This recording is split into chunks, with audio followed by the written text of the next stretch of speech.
now we're going to introduce our best-selling author, Diane Huth, who's a friend of the show's. Welcome back, Diane. How are you today? Wonderful. Thanks so much for having me And back. I can tell we're extreme social distancing because, Diane, you're in San Antonio, right? No, No, actually, she's what? in Mexico. You're in Mexico? Yeah. I'm in Mexico. I didn't know that. Weren't you in San Antonio last time when you came? Yes. Okay, so I haven't filled him in. No, so you're in Mexico now? I live in Mexico. I moved to Mexico. Today we can work from anywhere. Yes. Right? Oh, well. From wherever.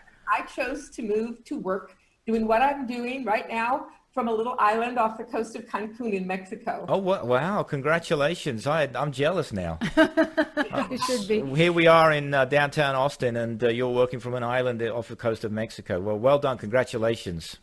All right, Diane. So for our viewers, kind of fill us in on your resume and tell us what a little bit about yourself and what we need to know. Yeah, why should, when we go through and explain how people can help find jobs and this sort of thing in this day and age, what is it that you can help people with, and why should they be listening to you, really? That's what I want to get to.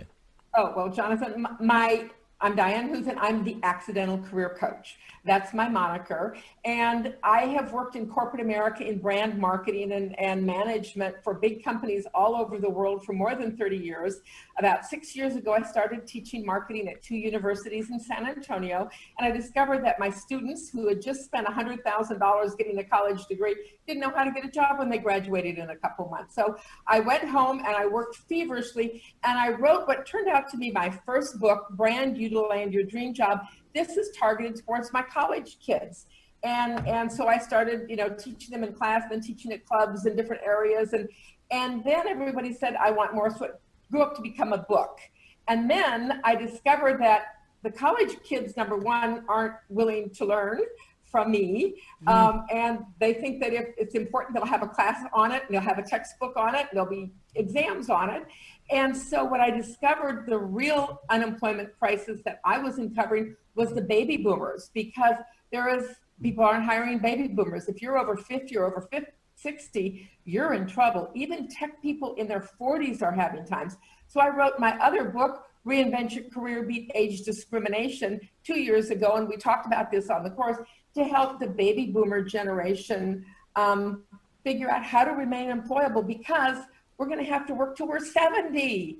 Social Security is coming in at 70 now. Wow. And you're going to have to work till 70. We have life expectancy of 83. So you better get ready for multiple careers. Yeah, and I read today, and I don't have no chance to tell you this yet, but I read today that the average retirement savings for someone, actually the median retirement savings, there is a difference. I had to redo my math on average and median, but the median retirement savings for someone for the baby boomer generation, which is 55 to what, 75 or 85, is $25,000. That's how much they've set aside. That's for how much retirement. they have in savings. Now the medium's higher, the average is higher because so many more people have millions of dollars. But if you just take the vast majority of baby boomers, they have $25,000. Yeah. So Diana, it's not going to stretch very far. No. So Diana, as we're talking about these people losing their jobs, I have the statistics here. 26 million extra people have filed for unemployment in the last few months. This is where people are going to come to someone like you to maybe and I see that right behind you there on your shelf, Reinvent Your Career. Right, to see if there's something that can be done to help someone actually who's a bit older maybe find a different job. Do you help people like that on a regular basis? All the time. Most of my clients are baby boomers, or at least over 40, and pretty senior career professionals. And that's who I work with every day. And part of the topic of my book, of course, is to talk about what you need to do. And particularly in this difficult time that we're in right now, you really need to figure out what industry do you want to be in, and a lot of them are in trouble. And then if you're not in a hot industry, and many of us are not, then you need to reposition your skills so that you can fit into the growing industry. I had a client that I write resumes for a living, and I coach people. I have online classes that I'm giving. And I just had a client, and he was in his mid-50s.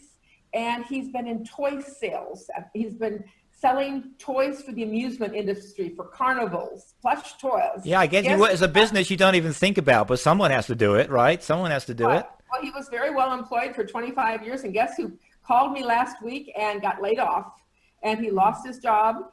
And so we worked on revising his resume from toy sales to supply chain logistics, which is a new hot industry. And guess who got a job? He got a job right away, not selling toys, but during these years, he had built up skills, helping to, relocate, sourcing and working inside the company, helping them to improve their supply chain. And that's a hot new industry. And right now, lots of people are going to be in that industry because industries are going to come back wholesale from overseas, particularly from China. Mm-hmm. And so those are skills that he never thought about, but he had. And so we repositioned. Yeah, that is brilliant rebranding, because you just took him from an outdated job to a modern position, and that makes all the difference in the world when I'm looking at your resume, or if somebody else is looking at your resume. So do you help people then understand, position them for a reinvention like that? In other words, he had a skill that he wasn't taking or didn't know to take advantage of until he worked with someone like yourself, right? Is that what you're telling me? Yeah. So, and then you helped him craft a resume built around that. It just so happened that I guess it became, he had a skill and it just happened to be in the plush toy industry, if there's such a phrase. Mm-hmm. But his skill was supply chain. So that was a hot skill. So what do people, right? Two resumes, one for sales, of any kind of sales, yeah. So he do sales, and then one for supply chain, and he ended up getting the supply chain job. So, I see what you did. So you had two resumes. Is that what you just said? Yes, we had two positionings, one for sales, which talked about sales achievements and quotas and goals, and the other which focused more on supply chain and global buying and purchasing and SKUs. Actually, that's actually really good advice. Is to you split it up depending on what job you're targeting. Is that right? Right. Yeah. That's something that you should do. I worked with a lady who worked in the fashion industry, and she was production and sourcing, and so she wanted to get out of fashion's in trouble, and so we wrote her a fashion oriented industry, and then another one that was oriented to supply chain also that could be global. So we looked at the skills and looked at two different sides of it so that she could respond to job opportunities in two different industries.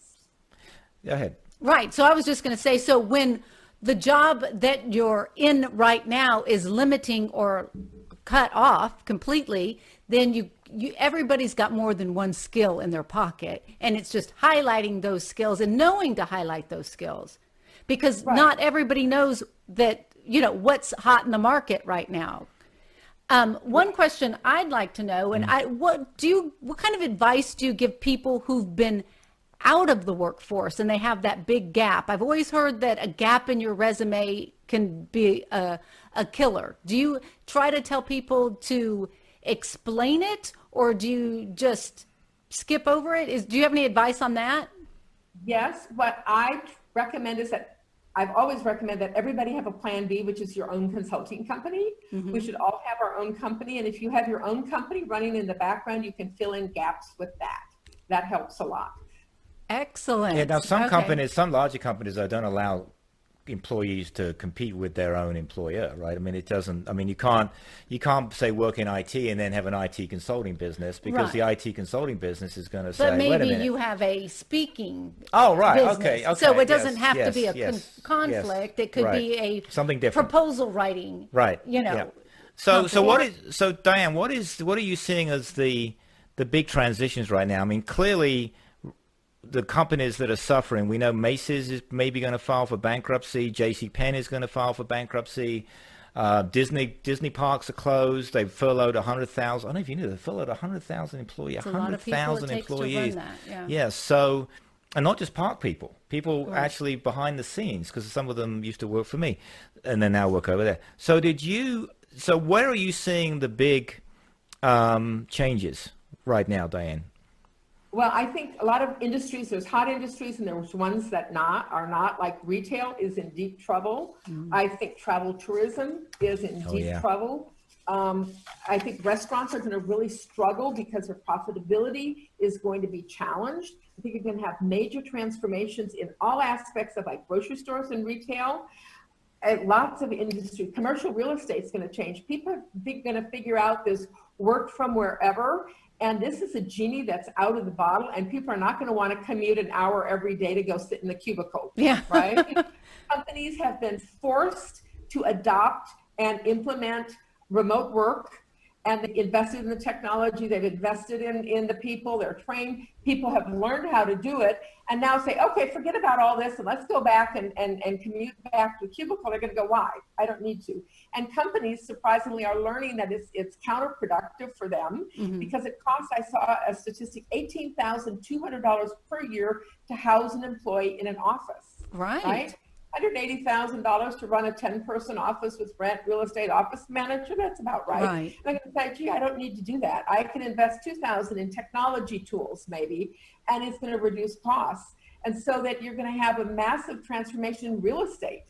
And I think those are some of the big changes. Is this whole thing at the end is going to transform our society, work from wherever, like I can work from my white sandy beach, and that's going to reconfigure. I want to do that. I want to live where you are, Dan. I want to work from my white sandy beach. I'm surprised. She'll tell you exactly how to do it. I'm surprised you're not there right now with a pina colada in your hand while you're doing this interview. It's right out the window. It's right out the window, probably, in this island. Yeah.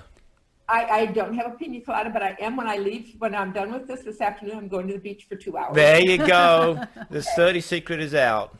So just on the subject though, let's say someone is in retail. I'm not trying to put you on the spot, but this is a tough one, right? If someone's been in retail for a long time, let's say in management, they have management experience in retail, so they're used to managing people, high turnover typically in retail, and now let's pick up Macy's. I don't know anyone at Macy's, so I'm not picking anyone out here. But someone who is a store manager at Macy's, they probably made reasonably good money, or someone like a Macy's or whatever. That business might not come back as it was before. How would you help someone like that, or what advice would you give to someone like that, given, as we said, there are 26 million other people who suddenly find themselves out of work right now? Well, I think the big trend is everything is going online. And I was just talking with a young lady. She had a degree in fashion merchandising, and she was a personal shopper in a retail store. And it was Nordstrom's, I think.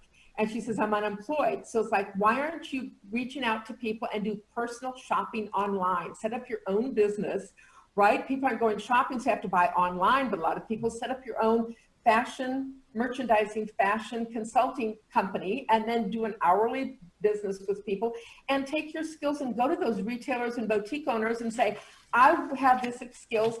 People are not coming into stores, but I can help them online. So create your own job, transferring what you've been doing to an online job. And we have to just be creative and figure out how to do it. And actually, that direction could be busier for her because a lot of people will stay away from a big store like Nordstrom's. They don't want to interact with a lot of people right now. Yeah. So that could be to her advantage for sure.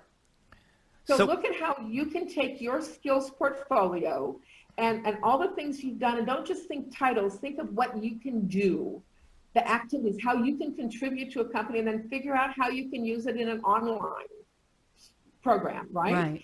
And the benefit of lots of people who are older is that we have lots and lots of experience, and we've done multiple things. On average, the average American changes jobs every 7 to 10 years, right? Mm-hmm. So if you're 50, you probably had 3 different careers, not jobs, careers, everything. So you have different skill sets across multiple careers. So figure out, what can I do that uses this talent that maybe I'm not using in this particular job, or uses my passion, and figure out how I can do something with it. So when you get people right now working with you, are they from all different age groups, or are you finding it's predominantly people in their 40s or 50s and above? Who needs, let me rephrase the question as well. Who needs the most work when they show up with you? Everybody needs work. I tend to charge quite a bit for my services. So the people who buy my services tend to be mature professionals in executive levels who will say, gee, $500 it's reasonable. I can afford that because of how much my career is worth. a college kid, he's not going to pay me $500 to write his resume. So Right. Oh, so okay, so it's $500 for you to write a resume, but and then to give advice on maybe some other work, or maybe that's more. But so who do you find needs the most? Because older people are more stubborn, probably, right? Because there's like a set in their ways and this sort of thing. Or they've always seen themselves as the manager, Right. rather than like changing their view as to who they could be. Changing jobs is really hard. Yeah. So if you're changing a job, not only are you changing a job from what Diane is saying, perhaps in using your skill, but you're changing to a totally different type of organization. Right. So do you have to coach people through that too, Diane, to help them understand Become that- adaptable. Become adaptable? That's hard. I mean, it's just changing jobs is hard. My client that I had last week, he was a senior vice president at a major entertainment amusement park. Lives in Oh, Orlando. Okay, he left 6 months ago to set up a separate entrepreneurial business. He'd been with the company for 20 years as a VP level. He has great credentials, and he was shell shocked. He says, I was applying for, I was going to do my startup, but this is not a time to do a startup. So I went online and I was applying for jobs, and what am I going to do? And I talked with him, and I did a lot of coaching, and I said, this is not a time for you to apply for a job. The jobs that are listed, they're going away. People are not hiring. This is an industry that is hunkering down and trying to survive. So what you need to do is reposition yourself as a consultant of change. You were with them through 2001 .com crash, right? You're with them and led the company through the 2007, 2008 market crash. This is where you use these 25 years of skills, this education, this training, and you need to offer yourself as a consultant to the travel industry, where you have contacts, you have relationships, you have a reputation. I'm your change agent. I want to work with you as a board role, as a consultant, to together, let's navigate how we use new technology tools that are going to happen, and let's figure out together how we're going to survive this industry. And I'd like to work with you as a consultant, and I want to be a change and transformation consultant while you all right now are dealing with the disaster financially, unemployment, fixed costs. Let's get together at your senior leadership and let's figure out a way out of this. so Excellent yeah. advice. So we're just about running out of time, Diane. So if you had to summarize 2 or 3 things that people who are in this environment, which we're not nowhere near through, right? I mean, you probably agree it's going to get worse before it gets better from what you've seen. I don't know if you agree with that or not, but do you give us 2 or 3 bullet points for people who are listening on the radio or watching this on YouTube? What would you advise them to do? Number one is focus on the future. Focus on getting ready. We don't know what is going to happen, but we know it's a change. So get your skills ready. Get your resume up to date and in a modern format that summarizes your skills. And Actually, I'm talks sorry. about- Let me just start on that one, because that one's a tough one. That resume one.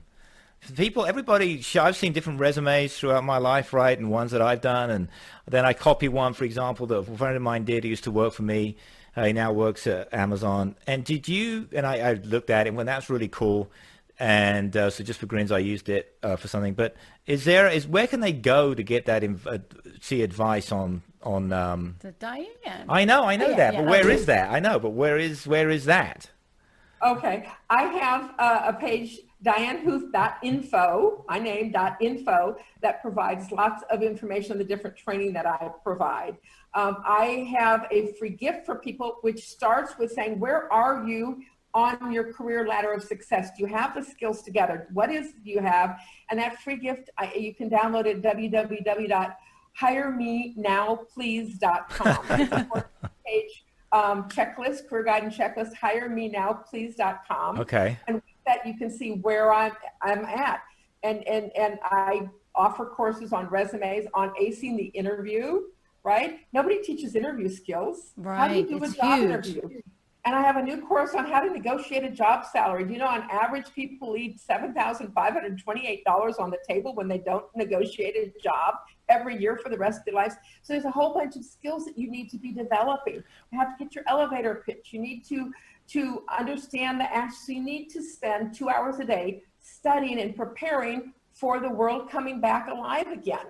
And everybody's been in quicksand. Everybody's been in paralysis. Everybody's been in so shock they can't move forward, and you can't leave the house, and you can't go get a job, but spend this time getting ready. Right, And because we're going to snap back. I mean, At we're going to some snap point. out of Well, this. at some point. It's slowly coming back, Yeah. and you've got to be ready when that opportunity comes. Yeah. I So, agree. all right. So, Diane, is there anything else you want to share with us before, apart from the fact you're going to go have a pina colada on the beach in a few hours? Is there anything else that you want to share with us? I asked the resume one is really important, except let me ask, I know I'm getting us back off topic, so I apologize. But if so many resumes are machine read and the machines simply their format is just then broken down into their format that they can then the machine speed through that it then gets regurgitated out to the employer. Is there anything that so you can help them with the right phrase of keywords, right, to help them turn that around? Is that what you're saying? Right. I teach people the hiring funnel. What happens when you apply for a job, so that you understand there are 4 different screening processes. You need to know what they are. And so 4 different processes your resume has to go.